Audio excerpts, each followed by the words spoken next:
Saudações a todos, aqui é o professor Reginaldo Santos, do grupo PET Química da Universidade Estadual do Piauí, e gostaria de convidar vocês para estar conosco hoje em mais uma entrevista da nossa série de podcasts.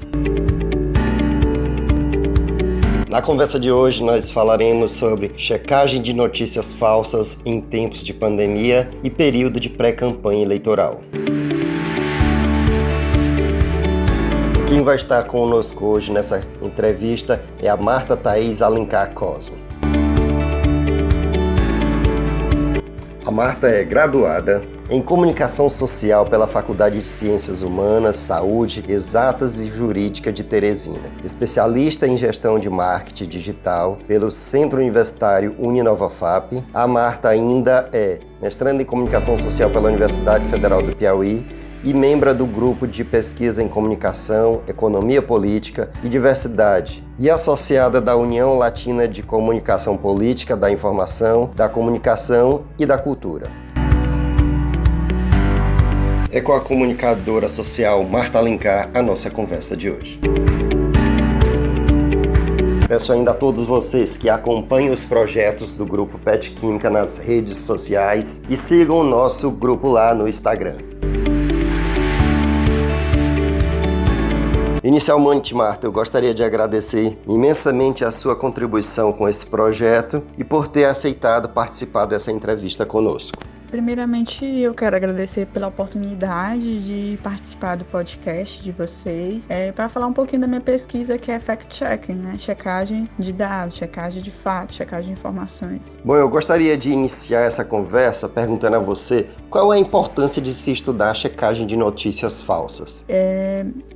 Acredito que o momento atual que estamos vivenciando no mundo, principalmente de pandemia, onde a gente observa a imersão de informações falsas e verídicas, imprecisas, fora de contexto, sátiras, paródias, que muitas vezes as pessoas tomam como verídicas, como fatos comprovados, onde há toda essa confusão de informações, que inclusive a própria OMS, a Organização Mundial de Saúde, alertou as autoridades sobre esse fenômeno, né, de desinformação, que inclusive chamou de infodemia, né, que é justamente essas informações sobre Covid-19. Então, diante dessa complexidade do que temos visto, não só na internet, mas em quaisquer dos meios que nos comunicamos ou que interagimos com as outras pessoas, que a gente vê boatos, informações, equívocos de dados sobre a própria pandemia.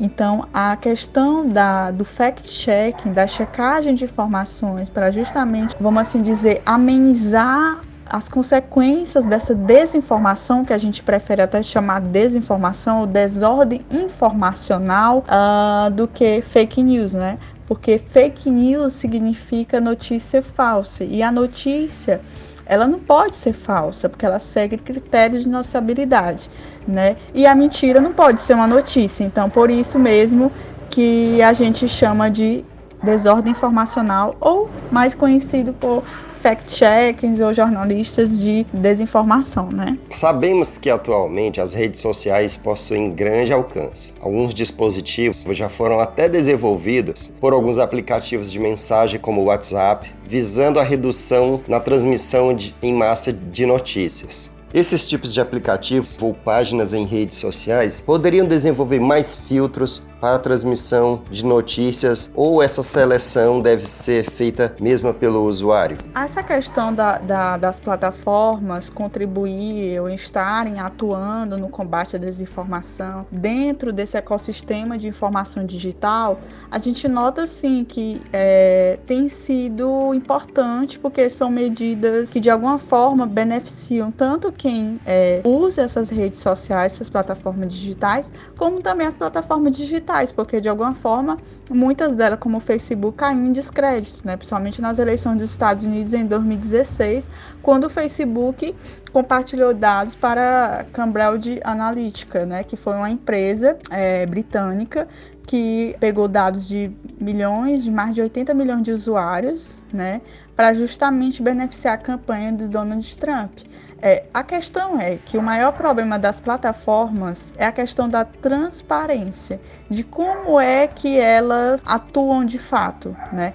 A gente nota que isso é positivo pela forma como eles têm procurado reduzir o impacto das bolhas especulativas, ou seja, daquelas interações das pessoas, né, somente entre os amigos, entre os familiares, quando na verdade é preciso também as pessoas se informarem pelos meios jornalísticos e pelos meios oficiais, como a própria OMS, o Ministério da Saúde, por exemplo, em relação à Covid-19. Então, assim, eu vejo que há um empenho, lógico que na minha concepção mais estratégica e relacionada à própria questão econômica, né? Ou seja, há um interesse econômico nesse sentido e, de certa forma, é positivo, embora há muitas coisas ainda a serem feitas. Se o usuário também, de alguma forma, ele também é participante, ele também contribui nesse processo. Só que eu não gosto de responsabilizar somente o usuário, porque tem pessoas que compartilham informações, mas elas não sabem se aquilo ali é verídico ou não. Então, mas também a gente não pode só responsabilizar, por exemplo, os jornalistas serem responsáveis por isso. Os jornalistas são os guardiões da sociedade? Vão sempre ser, mas acho que cada um nesse ecossistema digital, né, nesse ecossistema de informação, é responsável por aquilo que compartilha. Embora a população seja a que mais sofre com esse volume, porque ela não sabe como selecionar, ela não sabe distinguir de fato, né? Ela pode sim ter uma educação por parte da própria mídia, né, de saber aquilo que não é, aquilo que é verídico, aquilo que é fato, aquilo que é notícia, aquilo que é desinformação, mas também cabe às próprias plataformas terem medidas mais rigorosas, na minha opinião, em relação a combater perfis que no fundo são trolls, bots. Essa questão em relação a perfis pessoais que compartilham, acho que aí já é uma outra discussão. Por quê? Perfis de usuários que compartilham informações. Porque também há uma questão de liberdade de expressão, né? As pessoas podem compartilhar algo que elas acreditam, né? Então, vai muito também da questão da liberdade, embora também haja a questão de educar ou ensinar as pessoas, olha, o que você está compartilhando não é tão verdade assim, sabe? E aí explicar, e aí acho que há um processo mais educacional, que é talvez mais por parte das próprias empresas, talvez dos governos também, do que a questão de regulamentação e tal, porque eu acho também essa questão das leis um pouco precárias. Eu acho que a questão é educação, as plataformas educarem os usuários também, de alguma forma, entenderem como é que é feito esse processo, haver, de fato, mais transparência pelas plataformas, sabendo que as pessoas têm que nunca esquecer disso. Os jornalistas são os guardiões da sociedade. Os jornalistas, sim, exercem esse papel e nunca vai deixar de exercer esse papel importantíssimo para levar a informação e também para combater o autoritarismo e, de certa forma, o jornalismo ele é propício para a democracia do nosso país. Bom, sabemos que atualmente políticos estão sendo investigados com a acusação de terem usado desinformações durante o período eleitoral. Marta, como as notícias falsas, as desinformações podem mudar, por exemplo, o resultado de uma eleição? Vou contar bem que um exemplo, não é que mudou, não é que as desinformações, que as pessoas de forma um pouquinho equivocada chamam de fake news, né? Porque fake news, como eu expliquei, fake news é um termo muito supérfluo para explicar o fenômeno que nós estamos vivenciando hoje. Por quê? Porque há um todo emaranhado de informações falsas, manipuladas, fora de contexto, sabe? Informações muitas vezes que são feitas, imprecisas, ou seja, uma mistura entre verdadeiro, falso, e acaba atrapalhando a própria população discernir o que é fato do que não é, né? Daquilo que é notícia, daquilo que não é. E nessa confusão toda que nós vivenciamos, o Donald Trump, nas eleições dos Estados Unidos em 2016, é bem característico isso, né? Porque ele se apropriou dessa questão para justamente manipular a opinião das pessoas, tentando utilizar, por exemplo, informações equivocadas, imprecisas, falsas, né, muitas delas mentirosas mesmo, para atacar, por exemplo, a Hillary Clinton, que era sua adversária. E, de alguma forma, mudou o cenário das eleições nos Estados Unidos. Há uma indústria da mentira, há uma indústria da desinformação neste cenário político. Mas, Marta, isso já acontecia desde a antiguidade, desde do homem como ser humano, desde a existência da humanidade. A questão dos boatos, a questão da mentira, a questão das fake news, né?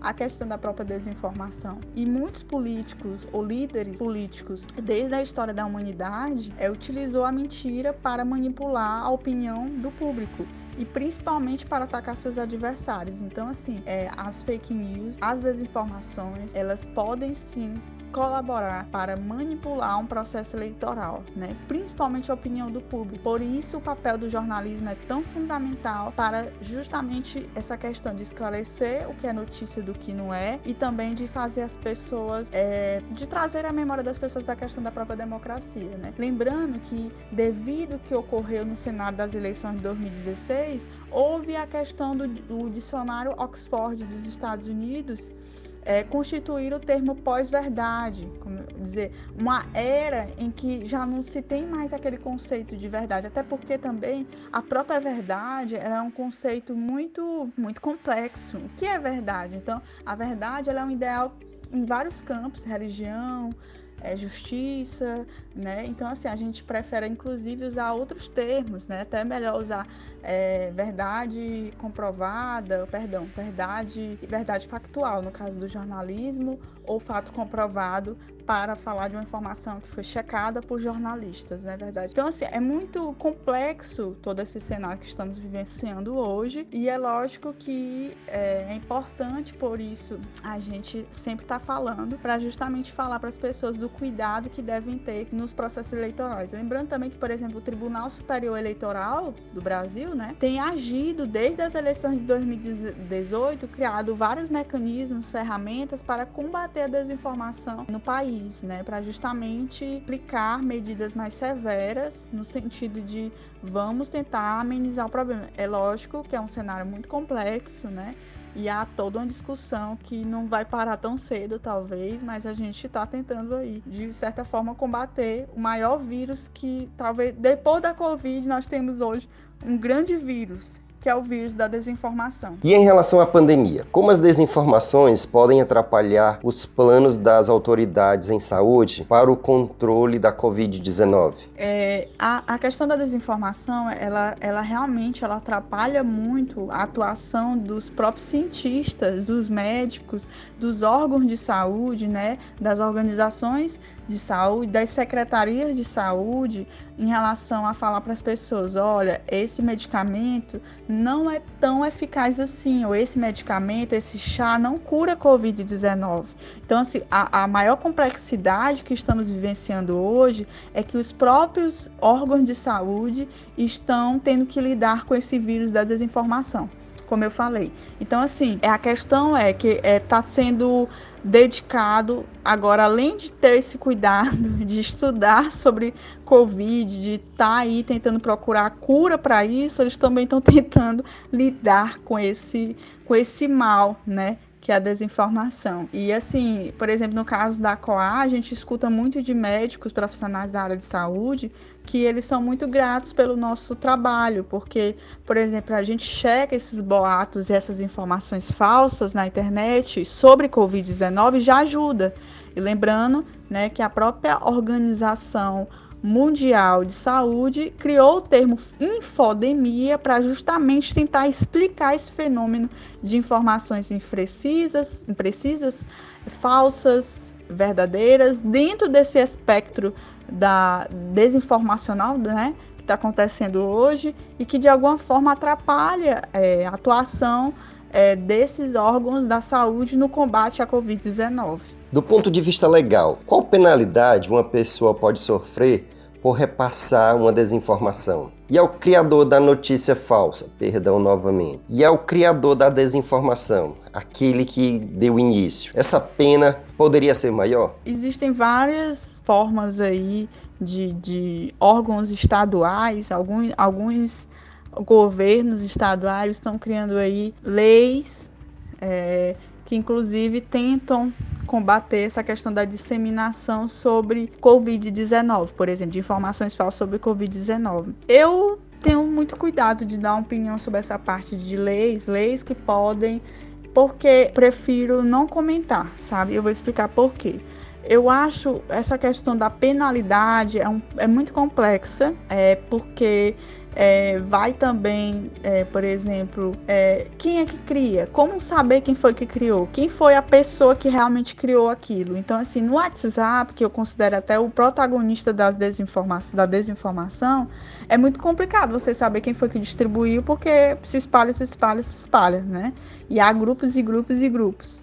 Então, assim, é muito complexo. Eu sei que aqui no Piauí foi criada uma lei para justamente multar, né, pessoas que criam e compartilham, mas é que tá. Eu sempre falo, é um cuidado que deve ser pensado. Existem muitos ativistas que têm alertado a população sobre essa questão, por exemplo, essa PL das fake news, essa questão, por exemplo, do próprio Supremo Tribunal Federal, né, STF, que criou aí algo relacionado à questão das próprias fake news. Então, assim, alguns ativistas veem até como censura. Considerando agora a checagem de desinformações, os meios de comunicação sempre buscam a divulgação em primeira mão. Quais instrumentos são usados para a checagem de alguma notícia antes da sua divulgação? Assim, no jornalismo, existem várias formas de você verificar a informação, né? Seja na internet, seja com as fontes, seja com dados, seja nos órgãos. Então, assim, há toda uma estrutura para você verificar a informação, se realmente ela pode ser credível ou não. Então, assim, tem que ter muito cuidado para justamente comprovar se aquele dado que foi informado tem veracidade ou não. Então, assim, não tem, assim, uma forma geral sobre isso, né? Tem sim existem várias ferramentas, né? Que é o processo de seleção, é o processo de apuração, verificação e depois o processo de produção. Mas é sempre importante também o processo de revisão, que eu acho que o próprio fact-checking surge nesse sentido, né? De revisar aquilo que foi publicado. Então é aí que está o cenário, né? Por isso que o fact-check é tão importante nesse cenário. Qual dica você daria para uma pessoa comum, para que ela não se torne uma peça na cadeia de transmissão de desinformação? E para os candidatos desse pleito eleitoral de 2020, qual dica você daria para que eles não corram o risco de serem disseminadores de notícias falsas? Perdão, mais uma vez, de desinformações. Tanto os políticos como uma pessoa comum, todos nós somos responsáveis por aquilo que lemos, por aquilo que ouvimos, por aquilo que compartilhamos.